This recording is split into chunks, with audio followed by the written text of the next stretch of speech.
The best thing you can do in the beginning is just put up fences and put watering points in and get control of your stock, because until you got control of your stock you just can't utilise your country. And we've found that as soon as you got wire and water in place, you can extract your grazing days in a short period of time, still make the same money. And the way we actually did it was to spend the money on the wire and water and not on the fertiliser. And through all this observations and things, we've done trials, you can easily miss out on 1 or 2 years of fertiliser and not see any difference in the amount of feed you grow.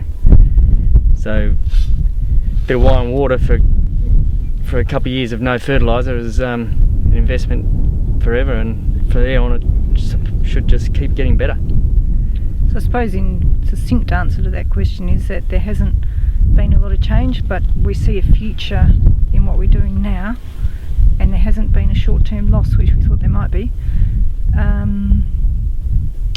Whereas probably the annuals, you're sort of thinking they're not going anywhere, there's no improvement there at this point.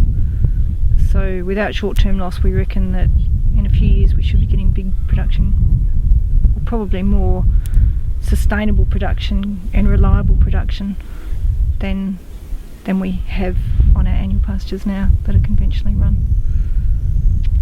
If they're looking at perennial pastures, I think people should be very, very clear on the reason that they're doing them and how to manage them, because if you're not quite sure why you're putting perennial pastures in,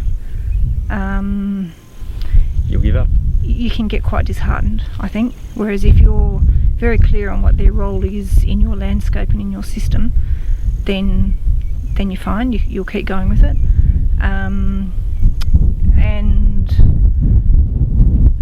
probably fertilisers they need.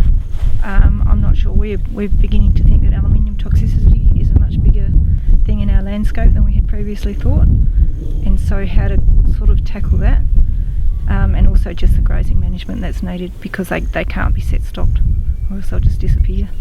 So I think you need to have an understanding of at least controlled grazing and rest.